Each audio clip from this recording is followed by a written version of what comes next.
All right, here we go. It is May 6th here. And Okay, and there's link a Victor. page here, link a page there, link a page everywhere, and it doesn't work because you don't have the link master, John Lumbacher. Oh, it's always classic to see what you come up with. All right, well, anyway, May 6th here. Kind of hard to believe we're that far through the year already. And I see Ron's got us in his cave over there. That's awesome. How you guys doing? Cool. All right. So anybody, before we get started, anybody you got questions, comments, anything you want me to cover specifically? Or Yeah, John, a couple of weeks ago, you said that you would do an SEO presentation and record it for us so that we would have one because you didn't have any of your old ones in the can. Okay. Have you actually Yeah. scheduled that yet? Are you going to do that, or what's the deal on that? Yeah, a lot of the SEO stuff has to do with user signals at this point. Like a lot of the stuff that I've done in the past, it's all pretty much still status quo, like on-page optimization. That's all. There's very little has changed with that in a very long time. The only thing really that has changed with on-page is the amount that they put on any given factor. Like with search engine optimization, it's a game of points. This is the easiest way that I can explain SEO is it's a point system, and at the end of the day, whoever has the most points is going to win. The only difference, like everybody says the algorithms change and all this stuff, that's kind of true, but it really doesn't matter. Because if you look at all the factors that you could get points for and you just start doing all of them, it doesn't matter how they shift the algorithm, the points are going to land in your favor. The guys that get hit and go up and down on SEO every time they change the algorithm, those are the guys that are hyper focused on one particular thing that they're getting a lot of value from for a very short time. And that's like being in a rat wheel. That's like a cat and mouse game that you're playing with Google. And I've equated that for a very long time to like standing in front of a dragon throwing rocks at him. You know what's going to happen, right? He's going to take a swat at you and you're going to be done. So that's why I've never been a big proponent of, the SEO tricks and the short-lived stuff, the quick bang stuff. I have always been long-term on the SEO front. And, that means making stuff right, doing things right from the get-go and continuing to do things right, whether it be on page, off page, or the newest thing, which is the Google's artificial intelligence looking at what users are doing. So the biggest shift that I can tell you in SEO right now is the shift to the artificial intelligence figuring out whose site is most valuable. Because ultimately that's what Google wants to do. It wants to figure out whose site belongs at the top. We've gone through all these cycles and evolutions since the very beginning. When it first started out, the only thing they had to gauge by was the contents on the site. That's all they were looking at. They weren't very sophisticated in their algorithms, and they were just strictly looking at the code. They didn't even look at what the site looked like. It was just how many times does a particular word show up? And the thing that where we could game it was we could go and we could figure out all the places we could tuck a word in, like alt tags, title tags, meta tags, all those different tags. We could hide all of our words in and we would rank for those words because we had more than anyone else. As time went on, Google saw that as a very big vulnerability. They saw that as, there's a handful of people that know how to play this game and we can't allow that anymore. So they moved to a different type of algorithm. And that's where off-page optimization came into play. They started looking at, okay, they added a new point system. It's the same thing. Whoever has the most points at the end of the day is going to win, but they added another value that you could gain points from, and that was off-page optimization, like link building. And as the years have gone on, there's just been an addition after addition after addition of things that they look at to add those points up.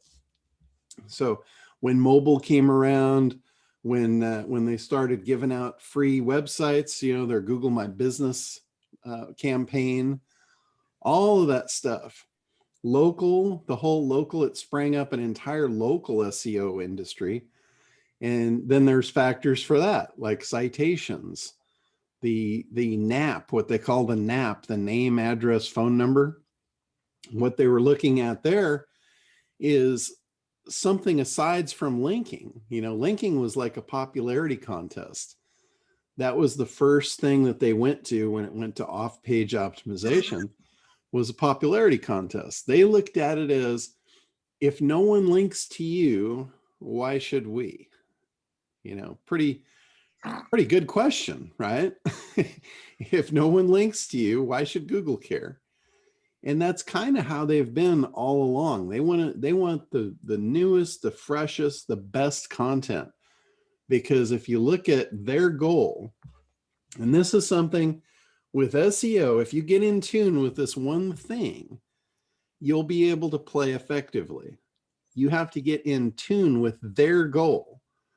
Their goal is to provide the best content for any given keyword. Because if you look at why is that their goal? It's very simple. Their goal ultimately is to provide a good user experience so that user keeps coming back and doesn't go elsewhere to find what they're looking for. Now, I always play this game of why. You know, whenever I look at something, I ask why. And then when I get the answer, I ask why again. And eventually I get to the real answer I'm looking for. So when we ask the why does Google do that? Why do they want those people coming back? Then I get a different answer. And the answer then is circulation, which goes back to publications hundreds of years old. Why do they want circulation? Why do they want bigger numbers? And when you answer that question, it comes to real close to the real deal, is ad dollars. The ads, the bigger the circulation, the more the ads are worth. And if you look at Google's real foundational business model, it's not providing free search. It's getting eyeballs on the search listings so they can sell ads. It's circulation. So with that in mind, knowing what they want content. They want free content that they don't have to pay for, that gives their user a good experience so they keep coming back and don't go to Bing and don't go to Yahoo. So if you get in alignment with that, that's what they want. That's who they want at the top. They just haven't really figured out a good way to figure out who that is, who the best content is. So again, they build algorithms to try and figure it out. So what I do is I look at the algorithms and I'm usually able to guess what they're going to do next, because I know what the SEO industry as a whole is doing. I've been very in tune with that since the beginning. And that's what has allowed me to predict almost every move they've ever made. I look at, okay, what's the SEO industry doing? What's the pain they're causing? And how's Google going to defend themselves? And I've been right in every situation. Every step of the way, I've been right. It's like, I know what they're going to do because I know what's being done to them. And I know what their ultimate goal is. So, you know, people have asked me, how have I stayed ahead of it? It's simple. It's just that. It's simple observation. I'm looking at the industry, seeing what they're doing to them. And basically that tells me what they're going to do to eliminate those threats. You know, it's just a game of cat and mouse. But that's also how I've been able to keep all of my commercial clients out of harm's way. I don't do like what the traditional SEO guys are doing a lot of times, because I know it's going to put them in harm's way. I know what Google's going to do. It's going to attack those tricks and those schemes. So it's fairly simple. You got to figure out, and it comes back to the ACT program. Guys, if you look at the ACT program, it's an exact model for SEO. You have to figure out what your prospects want, and you got to give it to them. That's it. It's that simple. If you're creating content that your audience doesn't care about, and you're just doing that to get search listings, it might work for a short time, but Google is eventually going to figure it out. Now they've got artificial intelligence at play to do that for them. So for those of you that don't know what I'm talking about with artificial intelligence, I'll just kind of give you the overview of it. Google has a thing called safe web browsing, and it's on every web browser. It comes by default. Google cut a deal with all the browser manufacturers, and they pre-installed it. It's almost like when you buy a computer, it's got Windows installed on it, right? You don't have to take it home and buy an operating system and go through all that crap.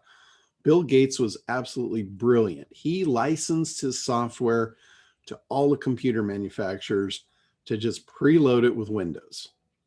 And, you know, I know there's some of you Apple people out there, and same thing, you know, when you buy the Apple, it's got the operating system pre-built in. Well, same thing with the web browsers. When you buy a web browser, or you get a web browser or download it, or wherever you get your web browser, whether it's Safari, Firefox, Chrome, it doesn't matter who made it.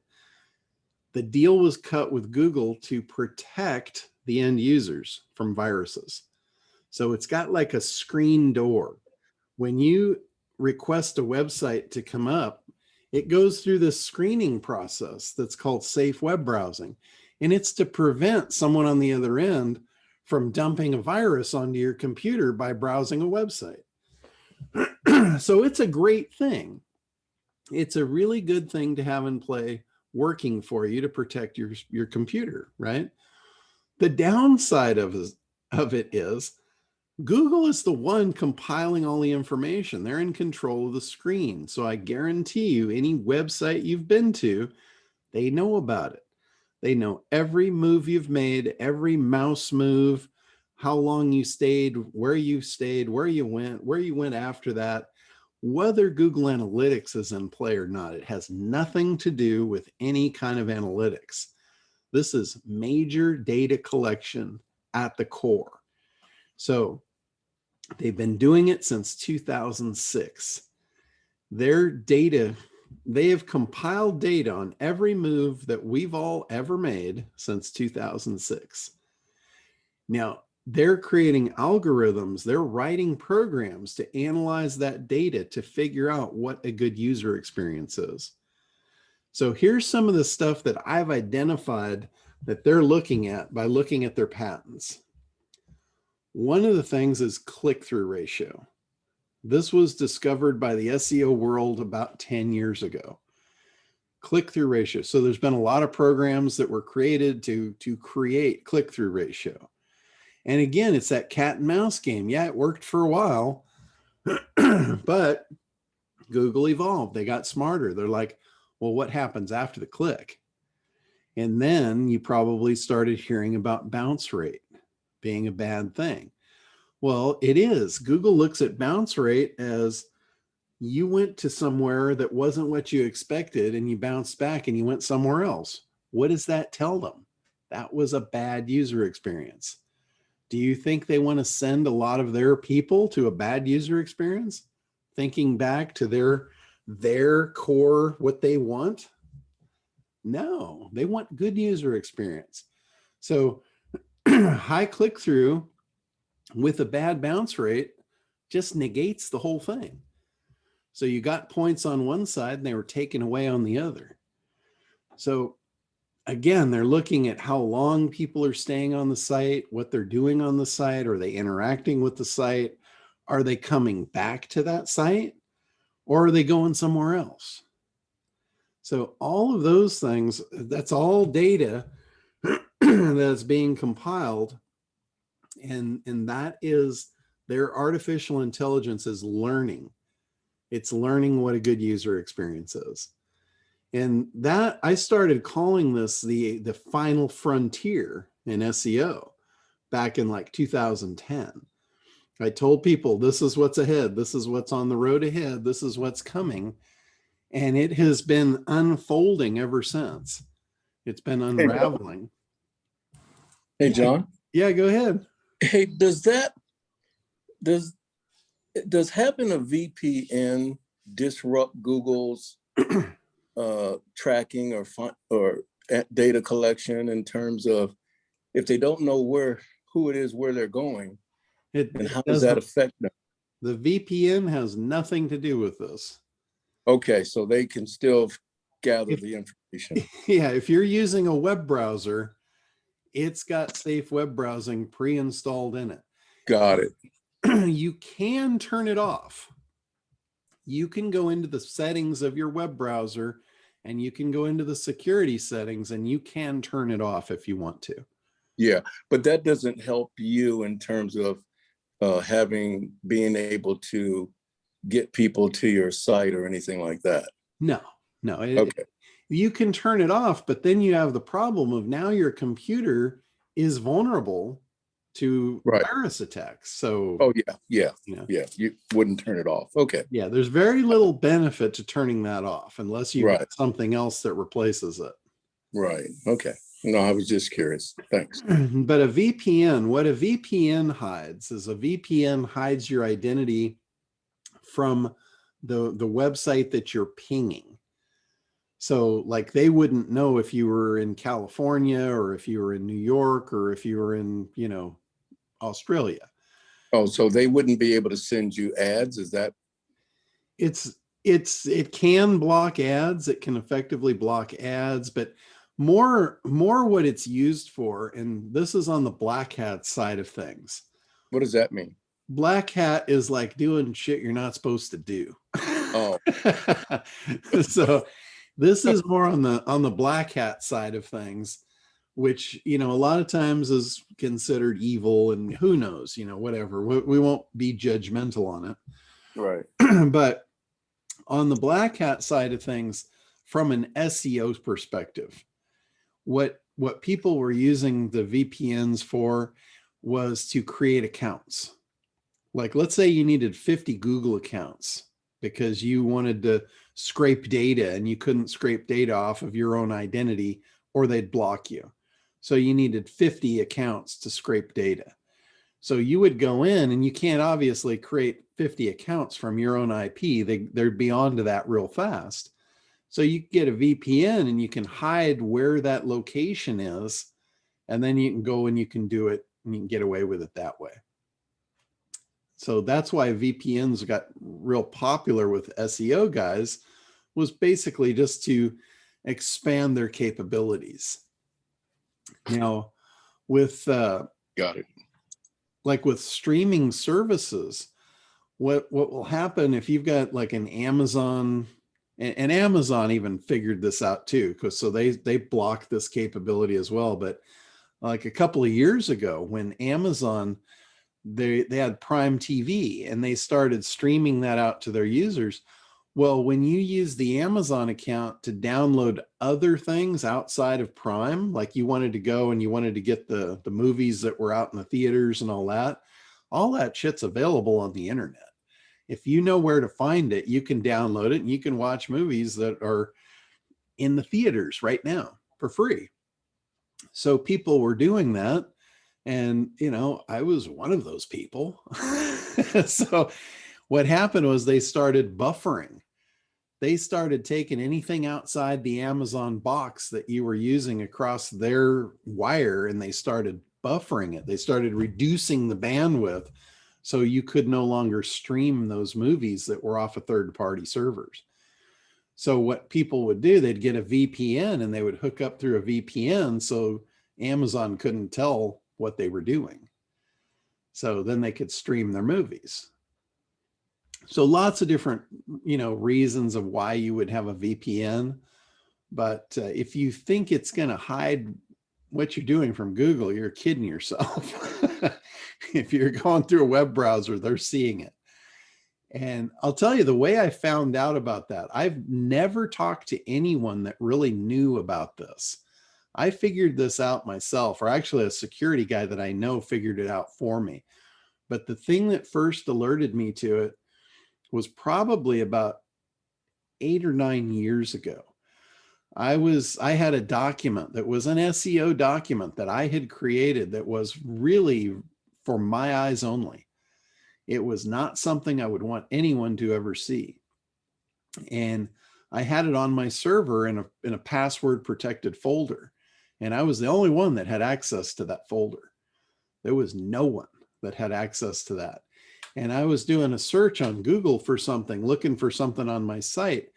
And I'll be damned, I saw that folder and I saw the file indexed in Google. And I was like, holy shit. How in the hell did they get access to that file? I mean, they're the ones I'm trying to prevent from seeing it, right? This is the shit that I'm doing to them that was very effective at the time.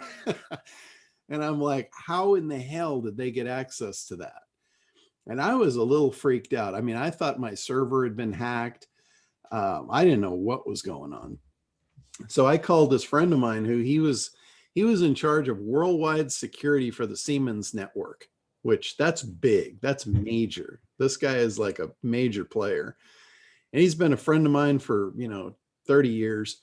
I called him up and I told him what happened. And he was like, whoa, he goes, I'll be right over. He came over to my house with all his test equipment and he hooked it up to my network. And he's sitting across the desk from me, looking at his computer. I'm looking at mine. And he told me, he goes, okay, he goes, start browsing the web. He says, open up, I was using Firefox. He goes, open up your Firefox. And I did, and he's watching on his side. And he's like, go and log into your bank account. I'm like, okay. So I logged into my bank account and I see his eyes getting big. And I'm like, what's going on? And he's like, Google was in your bank account before you were. And I'm like, what? He's like, they are one step ahead of you. Everything you're looking at, they're looking at first. And he didn't know how or why or what. But he said, I will figure this out. I'll get back to you. And the next day he got back to me and he told me it's safe web browsing. That's how they're doing it. And I'd never heard of that. No one I knew had ever heard of that. And that's when I started telling people, I go, yeah, be careful what you're looking at. They're watching. So it's interesting. Now, I'm not a conspiracy theorist. I'm not one of those guys. But I can tell you that there is no way in hell that Google's attorneys that are behind them would allow them that kind of exposure on a privacy matter if they didn't have some kind of get out of jail free card. It's my theory that they have cut some sort of a deal with the government or the national security or who knows what to allow them to do this freely without fear of, a major lawsuit, major privacy issues there, right? For somebody, I mean, think about how freaked out everybody is about privacy. If you look at the UK, this is actually what spawned the whole EU thing. The whole thing of the GDPR, this leaked out. And that is what spawned that whole thing for that whole entire European nation government, whatever the hell they are, to throw these rules up basically against us because that was coming from the US. Haven't had the right billionaire get pissed off yet. So, and again, I'm not a conspiracy guy. I'm just telling you what I know. And it's, there's not too many people that know that. So just information, you can take it, leave it, do whatever you want with it. But pretty sure it's accurate. It's in some way, shape, or form. But for SEO, the way that works to my benefit on the SEO front is I then knew that they were watching. So I got the bright idea, well, if they're watching, why don't I feed them what I want them to see? So that's where the whole, we started the Rainmaker network. That was a network of computers where we were feeding them user experiences and in turn training their algorithm of what we wanted to have happen. And then as time went on, they got smarter. They started looking at other data off cell phones, mobile devices. So we had to change the whole thing up, and it then became SitePop, which is what we're still using today. That's the only thing that still gives me an advantage in the SEO world. Everything else, that's another reason why, if you look at all the SEO guys that were back in the day when I started, none of them are around. They're all gone. It no longer works for them. They ran out of tricks. So I don't know any of those guys that are still in the business. They're all off or disappeared or doing something else or whatever. So SEO is no longer really a game of, gaming the system by a couple of tricks. It's a lot of factors. All the stuff, that was important back then, it's still important, but it won't get you there by itself. You've got to help the situation by creating good content. I mean, the best SEO guys in the world cannot do 100%. They can do what they can do, but who they're working with has to fill in the gap. They've got to provide good stuff. They have to, when the traffic comes to the site, here's what will happen with good SEO and a shitty user experience. The SEO guy will do his thing. He will drive people to the site. He'll get the initial listings. The people will come, and then Google will see the terrible user experience, and they will pull the rug right out from under it because they do not want to get gamed. So it's like a snowball effect. You're building a snowball, and then you've got a big torch trying to melt it at the same time you're trying to build it. So it defeats the purpose. You've got to send people to a good user experience. And that, again, like I said, that comes back to the ACT program of how you build a good user experience. There's no better way for you to build a good user experience than getting into the head of your avatar, figuring out who's on your site. And a lot of you have multiple avatars. A lot of you have different people on your sites that are interested in very different things. So what you've got to do is you've got to immediately segregate them. When somebody lands on your site, they've got to know they're in the right place. So if you're not speaking to them, they're going to bounce. And what's that do to your user experience? That's a bad signal.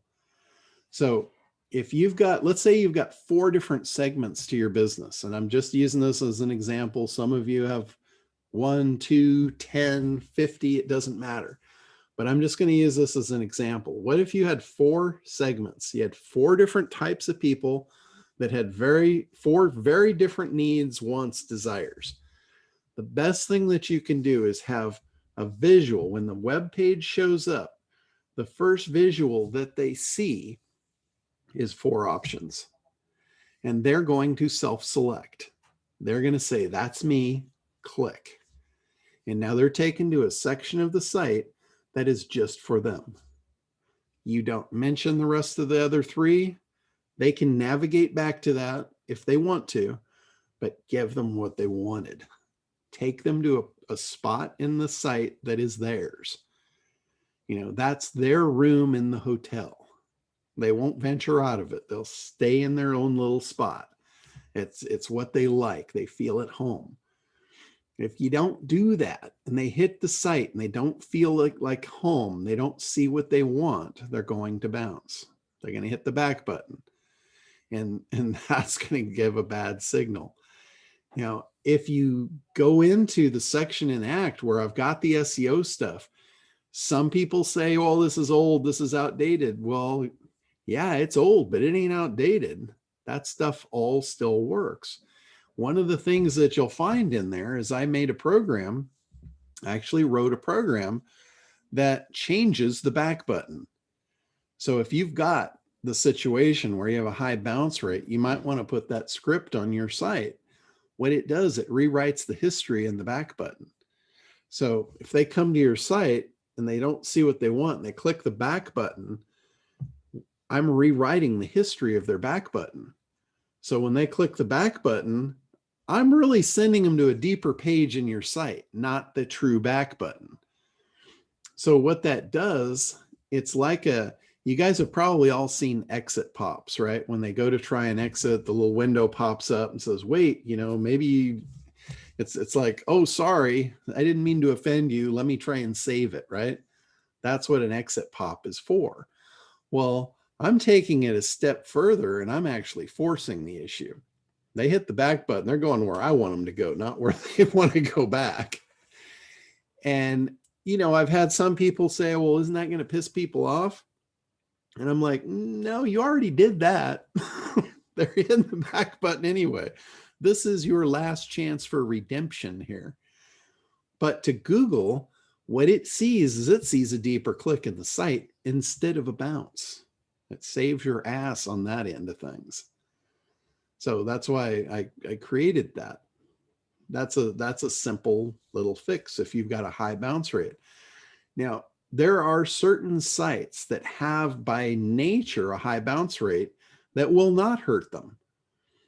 Again, because Google's AI has figured it out. Like if you have an entire industry that revolves around a certain set of keywords and all of the sites have a high bounce rate, Google's AI figures that out and it doesn't hold that against you.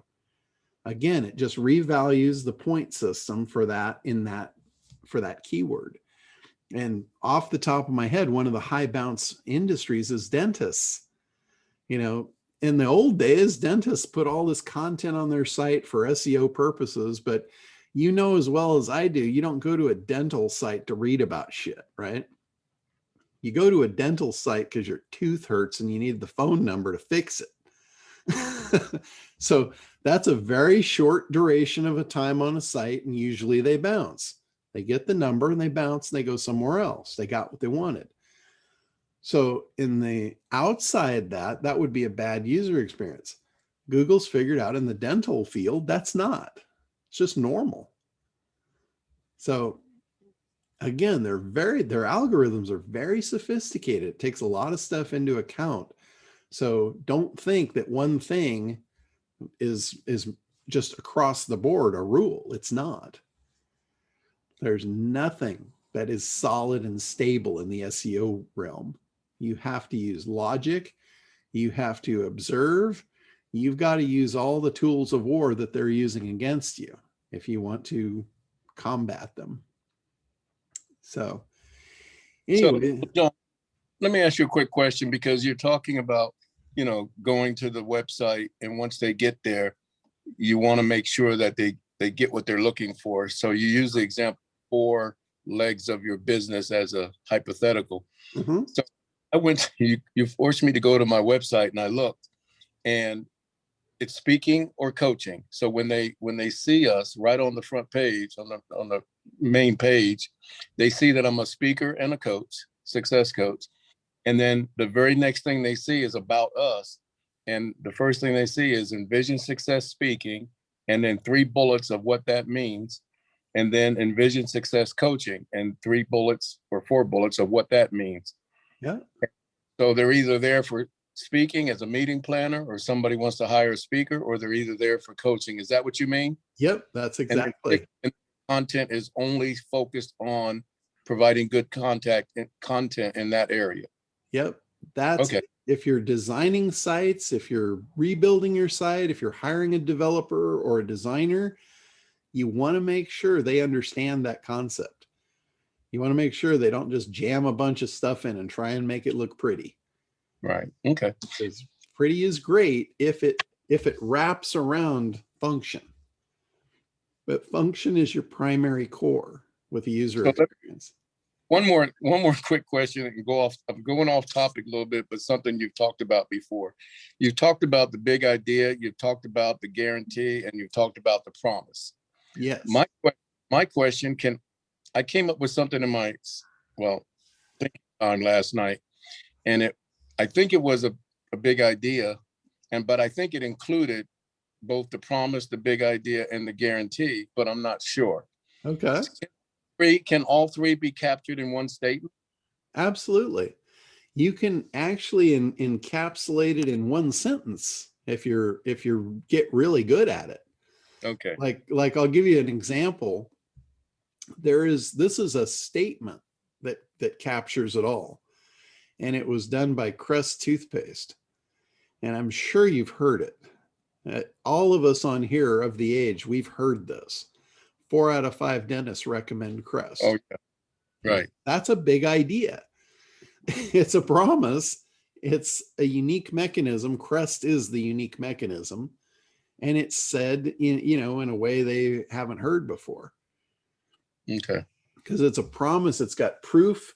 It's like, the proof is 4 out of 5 dentists recommend Crest. It's got to be good, right? They're the professionals. Would it be okay to email you later what I came up with, and then you kind of give me a? Okay. Sure, absolutely.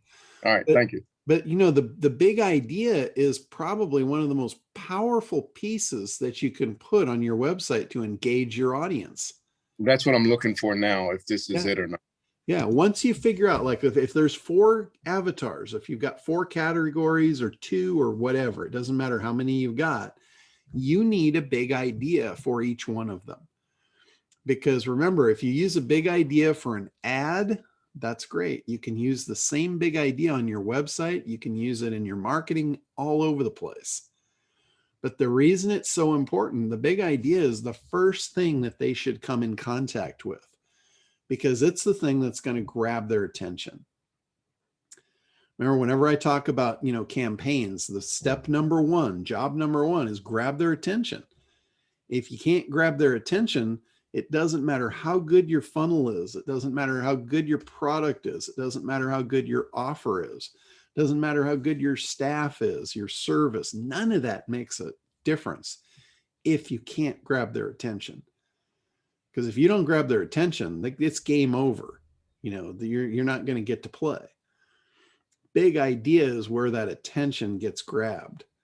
So again, if you've got 4 different avatars, you should know what each one wants. You should be working or actively thinking about big ideas that will grab their attention, captivate them, pull them in. I see people that use sliders a lot, and typically all the slider does is it holds back from somebody getting to see what's next. So I'm not a big advocate of sliders for the most part. But here's where I like a slider. Here's where I think a slider could be beneficial. Let's say you had those 4 boxes, right? And let's say you put 4 sliders in, a slider for each box. And let's say you came up with 4 what you think is really good big ideas. You could do that as a rotation of big ideas in each one of those boxes.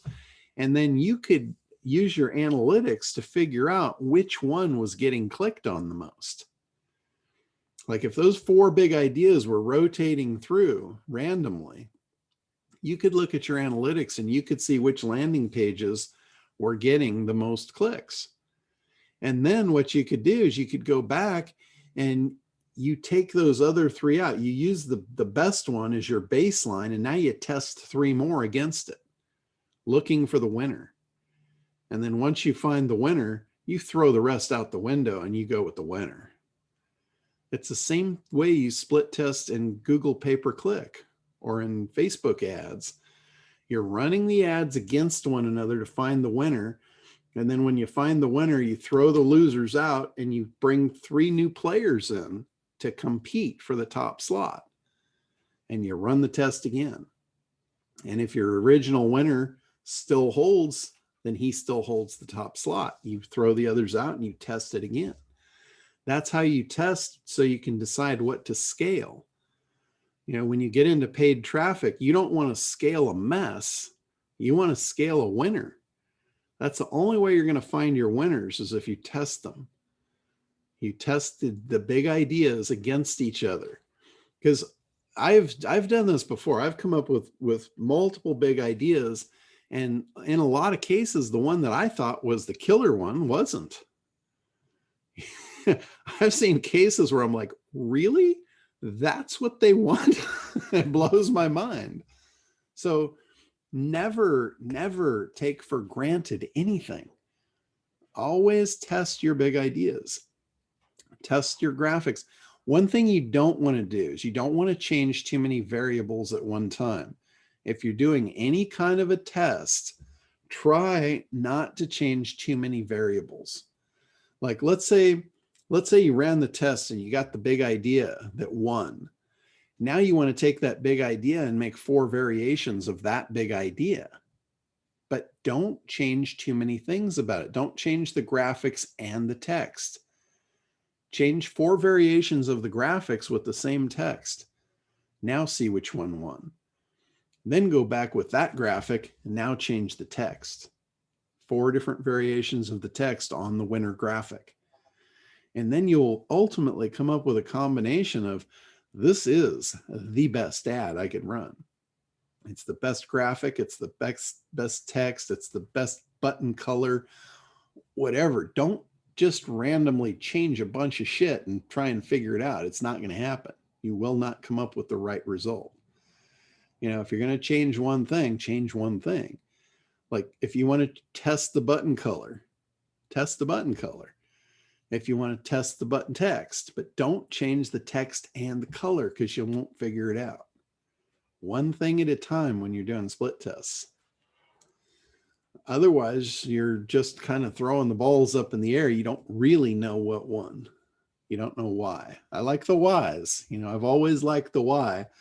And the more questions you ask on your road to the why, the more defined answer you're going to come up with. So that's how you do it in a split test, testing one variable at a time against everything. Like in your original one, when I talked about the 4 sliders, you could test 4 completely different big ideas against each other to find the one that grabs attention most. And then you could take that as your baseline and then test against itself. You know, is the graphic, could I do better on the graphic? Could I do better on the headline? Could I do better on the offer? Can I have a better button color? Can I have a better button call to action, text on the button? You know, those are the kind of things that you can do. That's all that, and by the way, just full transparency here, that's all the shit I can't stand to do because it's nitty gritty. It's a lot of work, and you guys all know how much I like that. So that's where you get a team. That's where you get some little, what do they call them? The little nerds or the nerd squad, whatever you want to call them. You get those guys that's the shit they live for. Yeah, we got a couple of them on the screen right here. I love those guys because they'll do the shit I don't want to do. And they love it. They're good at it. And together, you know, the team can just slaughter it. You get the right people doing the right thing and, you know, you're golden. So don't try, you know, again, it's back to don't try and do it all yourself.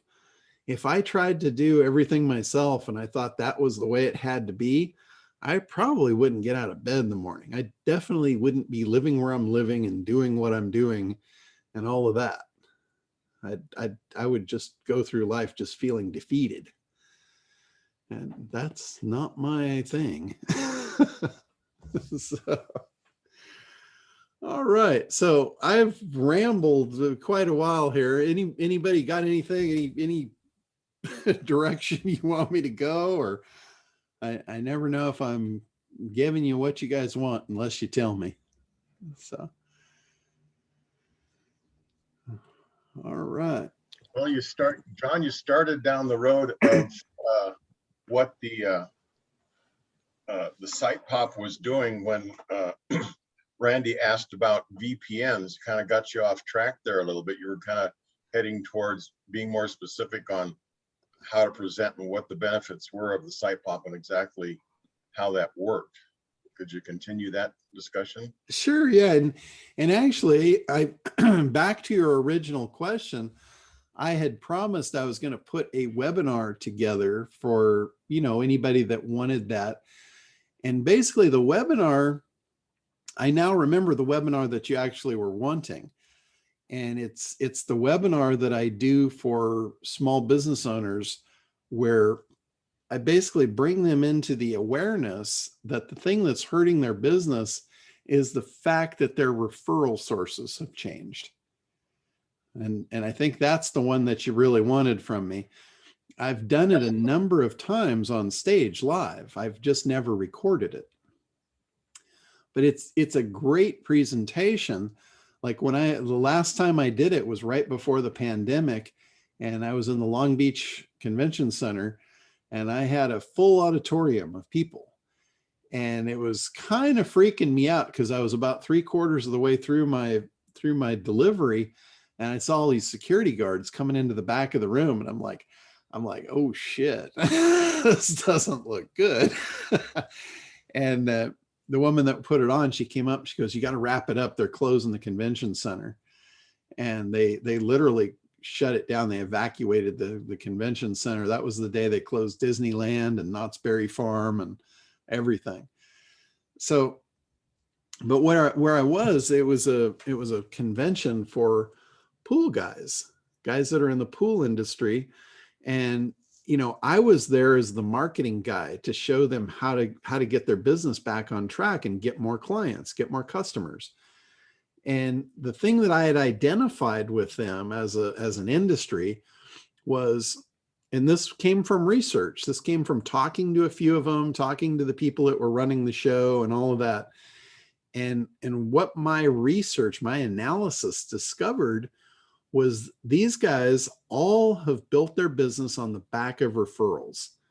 Most of them were multi-generational companies, and it was like their dad, everybody referred their dad, and then everybody started referring them. And business is getting hard for them. They're not getting as many new clients. And I identified that as, well, their referral sources are drying up. And again, I'm a big why guy. Why is that? And obvious reason, they're not going out talking to their neighbors anymore. That's not how they're asking, who's the best pool guy. Where do they go? They're going to Google. So the obvious thing to me is Google is your new referral source.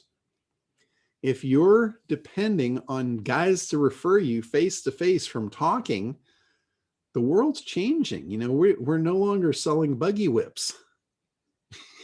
We're selling internal combustion engines now. That's how our cars drive. Now they're electric. And 100 years from now, if you're driving an internal combustion car, that's going to be like having a buggy whip today. You don't see horses pulling carriages around the street anymore. So if your business is dependent upon that and you haven't changed, you're going to go the way of the buggy whip.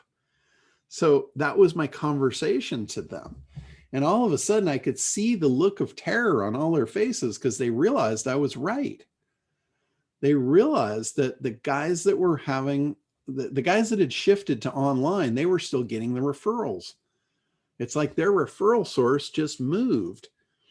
Yeah, I'm sure you guys have heard of the book, Who Moved My Cheese, right? It's the same story. Their cheese moved. And, they could either continue to fight, try and find cheese that isn't there anymore, or they can move along with the cheese and still eat. So the story was very simple. The storyline, the plot that I created for them, it was a discovery story. I allowed them to discover their own problem. And, when they discover a problem like that, all of a sudden now they've got a big hole in them and they're bleeding. There's a big gash. I just put a big gash in them and they're bleeding. It's like they just hit an iceberg and the water's coming in their boat. It's a good time to offer them a patch. They're a little bit frantic right then at that state. And that's a really good time to offer them a patch. In fact, the way I do my presentations, I'm very non-pushy. I don't I'm not high pressure sales. I position it as though they ask for the patch. And that's when I offer what I have to offer to fix it. So that's the presentation that Richard is wanting me to do. And I've got the PowerPoint because I've done this presentation probably a dozen times before the pandemic on live on stages. So I just need to set up a time and basically go through and record it. I'm actually doing one today on ACT for the Tech with Heart network. I don't know if any of you guys know Michelle Calloway, but she's created this thing, Tech with Heart. And I'm doing a new angle presentation on how to sell the ACT program. And we're going to gear it toward people that want to start up a small business. And that one we're doing at 2 o'clock. So I'll have a new recording on that for any of you guys that want to sell ACT as an affiliate and refer it out to, out to people and get paid for the people that go through it. Because any of you that have, all of you basically have been through it, the value of it. You probably know at least a dozen people that could use it. So why not refer it to them and get the commissions on it? So I'll have that vehicle for you. And I know Gregory's waiting for that too. He wants to get some of that referral cash. And a lot of you guys get checks from me every week or every month rather. The first of the month is my favorite time of the month because that's when I send all my affiliate checks out. And most people would think that would be a bad time because your money going out. But I look at it as the more I send out, the more that came in. So that's a great thing for me. I had one affiliate last year. He almost broke $100,000. I literally paid him in the high $90,000 range. And, he didn't like the 1099 I had to send him, but he loved the income. But anyway, that's my favorite time of the month is the first of the month when I cut those affiliate checks. So if any of you guys are interested in that, I will have that one up probably next week, ready to go. So, John, in both of those cases, you said you were talking to small business owners. correct. Would it really change that much if they were larger businesses versus the smaller businesses? It seems to me like if your referrals dried up, it doesn't make much difference what size your company is. If you don't have an avatar, it doesn't make much difference what size your company is. Have I got that wrong? Well, what matters is the avatar. The avatar for a small business is very, very different than a large business. In a small business, it's much more personal. In a small business, you're talking to a person that's struggling and sometimes fighting for their livelihood. So in a big business, you're talking about an employee that he's got pressure to perform. And if he does the wrong thing, he could lose his job. So it's a very, very different scenario. It's a very different avatar. And the other thing is the ACT program itself is more geared toward small businesses. It's more geared toward people that want to either start a business or people that are struggling in a business, a small business, and don't understand why. It makes it very clear why they're struggling and how to fix it. In a big business, they're not looking to do that. A lot of times they're looking to just outsource stuff. That's why they go to ad agencies. The difference is a big company can afford an ad agency. They can afford to throw out $100,000 in a marketing budget to have an ad agency create a basic funnel for them. The little guys, that's not even on their realm of possibility. They might want that, but they don't even know they want that. That's not even in their concept yet. They haven't even made $100,000. So it is a very, very different avatar. And same thing with SEO services. If you're geared toward, small local businesses and that's who your avatar is and that's who you're trying to talk to, they're in a very different spot than if you're going after my ideal customer as a manufacturer in the $2 to $10 million annual revenue. That's very, very different avatar. With my favorite avatar for SEO is that manufacturer. I know a lot about them. I used to be one. And I know where they're at. You're usually talking to the owner. The owner's making the decisions. The owner doesn't want to be involved. He just wants a couple new customers a year will make his year. He's not starving. He's not hurting in any way, shape, or form. He just thinks, hey, if I could throw out a few $1,000s a month to get a couple new customers a year, yeah, that's awesome. I'll take that bet.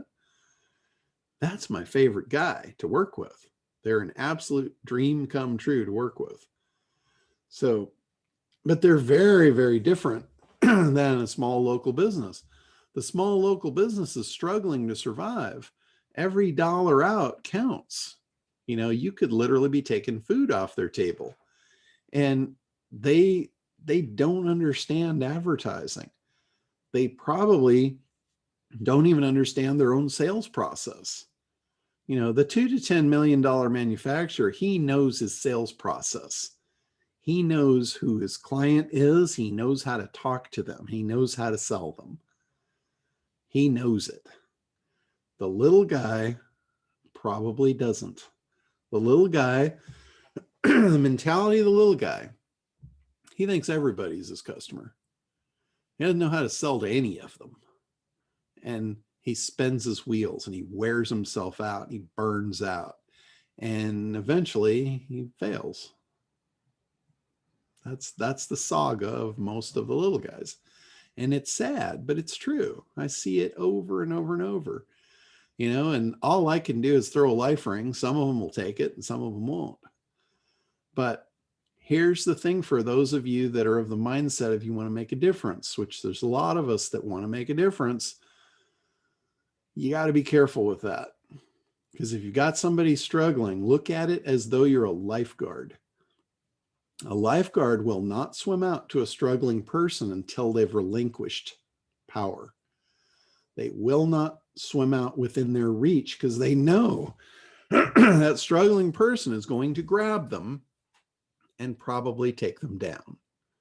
And that is what will happen to you if you swim out to the struggling people. Throw the life ring, see which one will grab it, and then tow them to shore. But don't swim out and try and give them a hand because they will suck you down with them. And it's a horrible experience. It is just miserable to work in that environment. I've done it a handful of times. And every time I do, I'm like, what the hell was I thinking? I know better. But we all want to make a difference. We all want to help people. We all have that in our hearts. But the job of your head, this goes back to the sales thing. The job of the head is to protect the heart. The heart wants what it wants, but the head steps in the way and makes an objection. So your heart might want to save that person, but your head's going to step in the way and say, they're going to take you down. Let's not do that. Self-preservation. We have to save ourselves before we can save others. If we die in the process, we're not going to be any good to anybody. That's why on the airplane, they say, put your mask on first before you start trying to help others. Because if you go down, you're going to be no help to anyone. So it's a shitty thing, but it's so true. I'm a little bit puzzled. You said that your manufacturer guy knows his sales process, knows his customer, knows how to talk to his customer. Then why is he having problem getting customers? Because that's the part he doesn't know how to do. He knows how to talk to them when they're there. He just doesn't know how to get them there. That's marketing. That's a very different skill set. So if you bring the bird to the cat's going to eat. But you got to bring the bird to the cat. That's where marketing and advertising, that's how you get people through the door. So he's sitting inside the door. If somebody comes through the door, they're in the kill zone. He knows how to deal with it. He doesn't know how to go out, pull them in the door. So So he's sitting there waiting for a referral to come his way, and the exactly. referrals have stopped coming his way. So you're going to offer him a referral service, not SEO, right? Exactly. I never offer SEO to anyone. Like, you know, I do SEO. That's one of my services, but that is not what I go out and try and sell because nobody wants it. You know, people don't lay in bed at night thinking, oh God, if I only had SEO, my life would be great. That's not what they're thinking. You got to get into their head and figure out what they're thinking. What he's thinking is he's thinking, man, you know, if I just had one more big customer, just one, my whole year would be spectacular. I'd be able to take a month off and take my wife and kids, you know, to the Bahamas, and we'd just chill out for a month, come back, and everything would be awesome. That's what he's thinking. So I'll start up a conversation with him and I'll say, if I could bring you one big customer, like your ideal guy, who would that be? Tell me about them. And now all of a sudden I've put his brain into a creative mode, thinking about what he really wants. And he's going to tell me the words that I need to know to talk to him. He's going to feed me the language. And all I have to do is sit there and shut up and listen. I have to listen and learn. That's my job, to ask the question and then sit there and listen and learn. He's going to tell me everything I need to know about what he wants. And then when he's done, I'm not going to interrupt him at all. I'm not going to feed him ideas. I'm going to let him go till he's done. And when he's done, I'm going to ask him another question. And that question is going to go something like this. If that guy that you just told me about, if that guy were to sit down in front of his computer right now and need you and look for you, what do you think he'd type in? And he's going to tell me. He's going to tell me what he thinks that guy's going to type in, the search phrase. He's going to give me the keyword, the keyword. He's going to give it to me. And the next thing I'm going to do is I'm going to say, let's see what happens when he does that. And I have him type it in on his computer. And the results are going to come up. And now, remember, I'm big on self-discovery processes. I'm leading him in a self-discovery process to find out he's got a problem. He didn't know he had a problem before I got there. But now he sees it. He's not there. And I look and I act surprised. I'm like, oh, wow. You know, do you know these people? And of course he's going to know them. They're his freaking competitors. And I'm going to say, wow, you know, the next question I'm going to ask him, I'm going to say, what do you figure it's costing you to not play this game? These guys are stealing your ideal customer right out from under you. You don't even have a chance here. Now I'm back to, I just ripped a hole in him a mile wide and he's bleeding badly. Back to the time to offer him a Band-Aid. And most cases, I don't even have to offer it. In most cases, he's going to look at me and say, how quick can I get up here? How fast can we fix this problem? Now, in all of that, where did you hear SEO? Wasn't even mentioned, wasn't even referred to. Never. Not once in that entire presentation was SEO mentioned, discussed, referred to.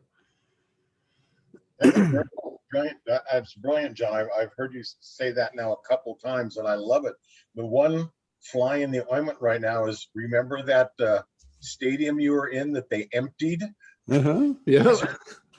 We're now not in front of those people where we can actually do that. How do we do that discovery when you're not there in real time to look them in the eye and ask them these questions, and you're having to do it with a one-way conversation because you can't be there in front of them? Well, that's the whole reason behind ACT.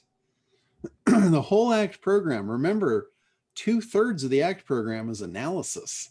You should know, like my dad taught me from very early on. My dad taught me, you shouldn't ask a question unless you already know the answer.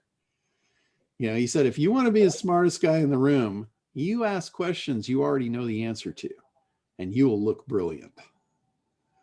And he was right on the money with that. So analysis will give you the answers to those questions before you have to ask them. And and back to the whole who moved my cheese.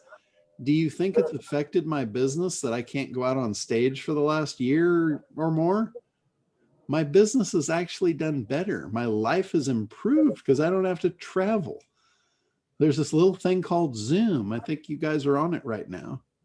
It allows me to do the same thing from my chair. I don't have to get in the car. I don't have to do all the rigmarole of getting ready to go to a stadium. I can do it from my boat. I can do it from anywhere. So I just chased the shit out of that cheese.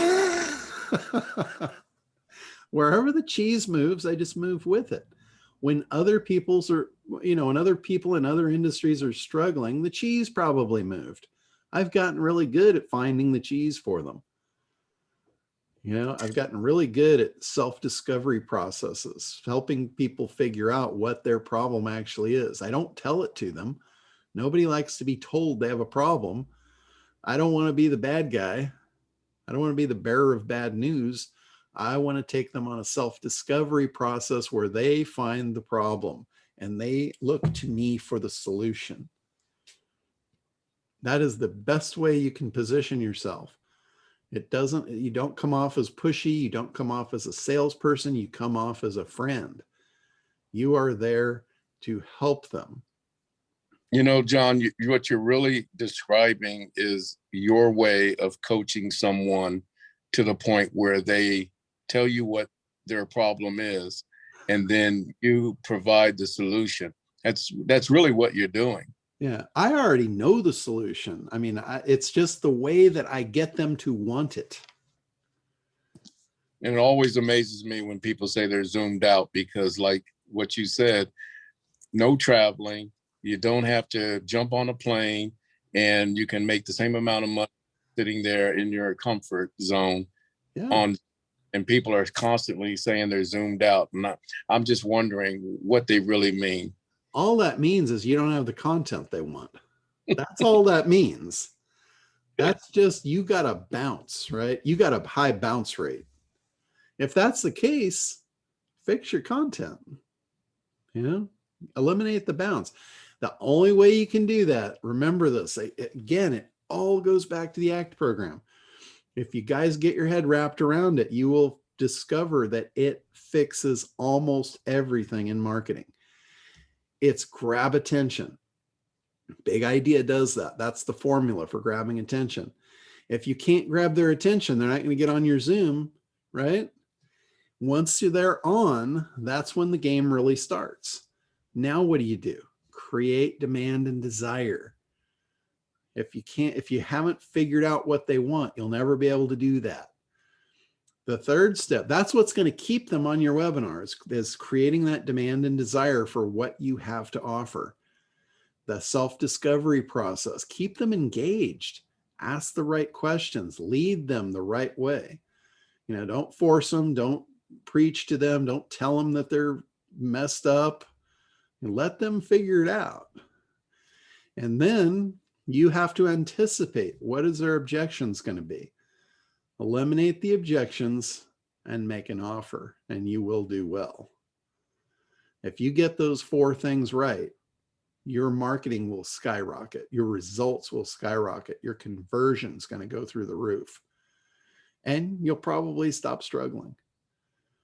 Because you're always going to struggle in one of 3 buckets in business. And I'm excluding personnel. I'm talking about marketing here. So if your business is struggling due to marketing, I'm always going to find the problem in either your market. For some reason, your market's off. You didn't do your analysis. If your market's on, then it's probably in your messaging. You're not speaking their language. And if those 2 are on, then the problem's in traffic. You're not bringing those people to the message.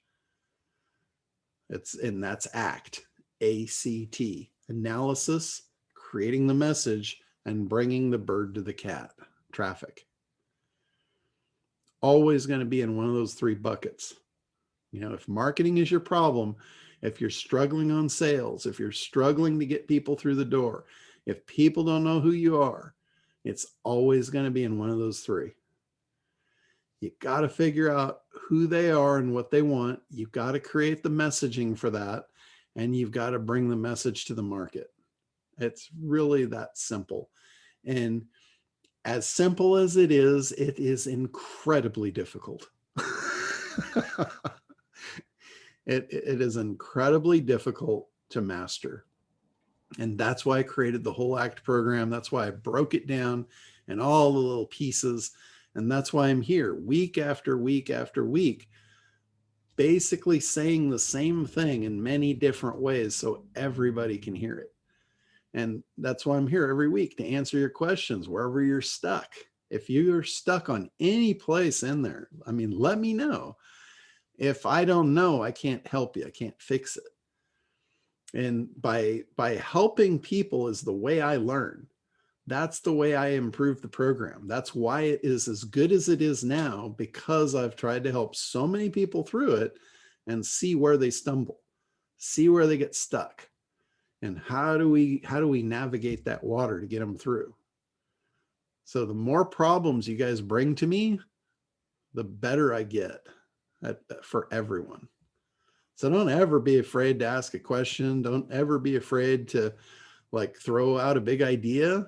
You know, we're happy to review them on here, get everybody's feedback. My feedback's going to be very consistent across the board because I follow the formula. You know, everything in the ACT program has a formula. It's all got pieces. When you miss a piece, you struggle. If you don't do anything, you fail. So that's the only way to fail, is not do anything. You know, if you've got a baseline, I don't care how rough it is, how off it is, I can always fix it. But you gotta throw the ball if you want me to swing at it. Okay, John, we're sold. I will tirelessly swing at the balls that are thrown at me. So. Well, everybody Hey, here, John. where are we gonna get the links to the webinars that you're gonna record, or when are they gonna be live so we can participate, watch, whatever? How are you gonna deliver those recordings to us, or can we get those recordings? I'll actually send out a link, because I'm gonna set it up as an evergreen funnel so anybody can promote it. And as long as what you want to do, and I know you're already there, Richard, but anyone else that wants to promote in the ACT program, go on to my site, go on to the internetdominators.com site, go down to the bottom and click the link that says become an affiliate, and just get in my affiliate program. And anybody that's in there next week, I will send all that stuff out to you. So, and I know you're already there, Richard, so you're set. You're going to get it. And I think I'm there, right, John? Yes, I believe so. Pretty sure. John, I have a lot of friends that I'm talking to now that are interested in ACT. Okay. How do I sign them up so I can get the money? Just what I just said. Just go down to the bottom of my site and click on that link that says become an affiliate, and just go ahead and sign up there. It's just your name and email address, and then you're in the system. And then next week, I'm going to be sending out a link to the evergreen funnel that you can promote, and it will have your link right in there. And Elizabeth just put it in the chat. Perfect. Thank you. She's awesome. She's a great note taker. She's on it. She's on it, dog, on it. Yeah, yeah. Hey, John, we have an uptake on the commercial after your improvements of the big idea and the promise. Can we show it to you? Sure. Let's see it. All right. And then- Sylvie. John, I also need to talk to you offline. I'm having difficulty setting up email, but we can also talk to Okay. our consultant today. So. All right. Let's see Now, what we you got. started running 2 days ago, and we haven't gotten any hits yet, but I'm talking about our TV commercial, everyone. That's 45 days for about $5,000, about $100 a day. So it's run 2 days, but the account executive says it takes time. But I want you all to chime in and see John's magic, and hopefully we got it right. Hopefully this It is. works out for you. I know it's a big ticket item, so you don't have to get a ton of sales to make that very worthwhile. Exactly. The other question I had is right now we have a landing page that everyone goes to, not a full website. Now, I know your single-mindedness of purpose on a big idea, but we also do investing and work with buyers grudgingly. Do we need to change the website to mirror the advertisement? Yeah, right. What we did right now for you was we just put your whole website up as a landing page so you could run your ad. Ultimately, you will want to change your website to be an actual website. And then you'll want to have the offshoots, the big ideas go down to their own landing pages, which will speak to that particular avatar.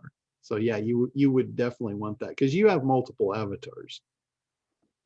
So you want to have a clear path for anyone that hits your site to get where they want to go at one glance. Ideally, that's what you want. You did. Here you go, folks. Popcorn here. Oh, wait, the volume's on.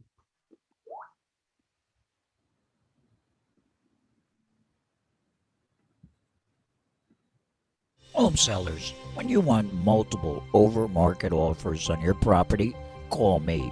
That's what I do. I listen and I go to work for you. What you don't know in real estate can cost you. Don't leave money on the table. Go to woodyblagman.com now to get the best kept secret for getting multiple over-market offers on your home. The seller's market is now. Call 1-866-RE-WOODY today. And then we're also going to Home sellers. the one that has the female voice as well. Woody, that's fucking awesome. Thank you. Oh, great one. Here's the one with the girl reading. Hang on. So I just said, okay. Home sellers, when you want multiple over-market offers on your property, call Woody. That's what he does. Woody listens and goes to work for you. What you don't know in real estate can cost you. Don't leave money on the table. Go to woodyblagman.com to get the best kept secret for getting multiple over-market offers on your home. The seller's market is now. Call 866-RE-WOODY today. Home sell. So what do you think, gang? Do you guys want to see the news? Should we show them the news spot too or no? Nah. Okay. Let's leave it at that. Basically, what we've got is the other day, I basically told you that I would go with the woman's voice, Woody. The reason I told you that was because when someone else says something about you, it means something more than you saying it about yourself. Yeah, third-party validation. Yeah. They made a mistake at the station, so we're unintentionally split testing. That was going to be my recommendation. I think you literally knocked it out of the park with your version too. I think that was phenomenal. I think that's the best thing you've done yet. I'm learning. I'm getting more relaxed. Yeah, I mean, by far, you knocked it out of the park on that one. I would definitely like to see that split test and let the audience tell us if they liked you or her. So for sure, I would split test that because it is a toss up. Both of them were great. I know you guys are busy, but do you like it? I mean, this got graded on the back. Yeah, it was good. And you know what, Woody? I don't know. It's both of them to me sounded great, but I also wonder if one voice versus the other would capture someone's attention more. You know, I'm just wondering. Both of them caught my attention, but some people may, let's just say, be more attracted to the female voice, and other people may be more attracted to the male voice. So what do you do? How do you solve that particular problem? Because they were both good. How do you solve that problem? Well, it's also challenging because we don't know what's getting played where. So what do you think? Woody. We don't know what's getting played in what We'll find spots. out. We'll find out. Yeah, they're going to have analytics. The company that's running the ads for you, they're going to have analytics for you. So I would split test them. I would Oh. at least the first month, I'd split test those right down the center and see which one performs better. He was Hey, saying Woody, I had a thought also. I thought that yours was more genuine and real. It's like you were the guy, you're the expert. It's your site, you're the guy selling it. And the woman's voice just sounded too hypey, too sing-songy. And I know in Hollywood and LA, that kind of marketing can work better, but to me, it didn't feel genuine. It was da da da da da da da da. And you were like, boom, just really solid. So that's my only input. Let's take a poll here. You guys, everybody, I want everybody to go to the chat and just type man or woman. It'll be Woody or the female. So we got 2 women, 3 women, 1 man, 2 men. So far, women are 3-2, 4-2. what did he say? He was Even match there. Or 5-3. So it's leaning toward the women, Woody. I was women before. Now I'm split. I'm split down the middle. That's why I want to see the split test. All right, she'll do that and we'll keep you posted. Yeah, there's no here's the thing, there's no predominant winner here. You might find they both convert at the same thing. Then in that case, I would run them both. John, he's really saying that he can't tell us what runs when. The advertiser, Yes. he can probably tell you how many times each one runs though. Yeah, but he can't tell what ran and what spice. It would be very hard to tell.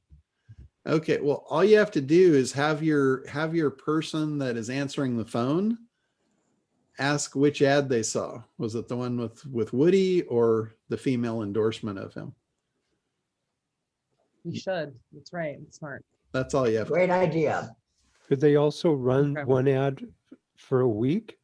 And Well, get they'll be statistics on able to that and tell then- you, they will be able to tell you how many times each one runs. I mean, if they can't do that, I'd question if they're running it at all, really. He's seen it. So they're definitely running it. No advertiser doesn't know how many times a particular ad ran. That's No, they can let us know the next day. okay. Yeah. Send us daily reports. So we'll know. Yeah. You So know, just it's running on Fox and ESPN and, it's running on more than one station. sure. So, Well, So that's- that's where I was going to chime in also, is that you said you're running on ESPN. Well, the demographics in ESPN will mostly be men. Yeah. Then it would be a matter of finding out which of the 2 ads attracts that kind of viewer at ESPN. And then, and you said it's running on Fox. Now, I don't know Fox's demographics, but let's say that it was evenly split between 50-50 men and women, and then it'd be another matter to find out what kind of draw. So in your phone survey, which ad they saw, also possibility where did they see it? If they saw it on Fox or saw it on ESPN or saw it off somewhere else. That's an idea. That's awesome. Thank you. all right, guys. Well, it is 12:30 here. Let's go all ahead. right, everyone, I love you guys. And also don't forget, I'll pay you on any referral for any real estate in America. Just have them call me. Yeah, good job, Woody. I mean, really heavy applause on that one. You've come a long way. Well, Randy gave me a good tip about believing in myself. And brother, you nailed it. I'm there. Yeah, Mhm. yeah, you And got it. with Sylvie Barnett. All right, and good job to you, Take care. Sylvie, too, for keeping him on track. Thanks. All right, guys, have a great week, and we will be back next week. So, Hey, John, see you then. real quick. Yeah, go ahead. I was wondering, how do I upgrade my Site Pop account? I don't know if you want to take that offline or Oh, yeah, just shoot me an email. I can upgrade it for you. I appreciate it. Thank you. No problem. Tim Gillette was waving his hand. Oh, Tim, do you have a question or just a bye-bye? All right. Bye, We'll everyone. see you guys next week. Bye-bye. Bye-bye. Thanks, John.